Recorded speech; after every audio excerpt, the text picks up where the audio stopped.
Dia si Komeng nih ya. Tapi dia Meng. Iya, Cing.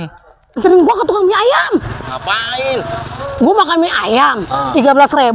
Terus? Duit gua 20 udah dikembaliin 7.000. Emang masih ada tukangnya? Ya, makanya cepetan tak berjalan. Ya ongkosnya dulu sini berapa duit? Ya lalu kebiasaan banget dah. Iya buat beli bensin ini. Nggak lihat ini motor baru. Lah, 20 sini. ya elah. Buat beli bensin, Cing, ini motor baru. Lah iya, enak ini yang begini nih, gua gampang naik aja jadinya. Iya, nggak pakai jengkok lagi kan? Nah, iya bener ini pegang. Cepetan.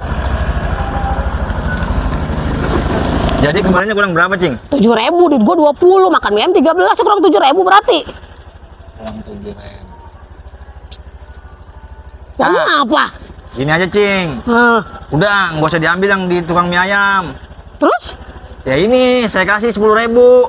Lah iya ya, gua malah dapat 3.000 berarti ya. Udah kembalinya ambil. Nah iya ya, udah kagak jadi dah. Iya. Nah iya ya. Udah ya, kan Iya, udah balik tuh. Iya tumben lu bener. Ya.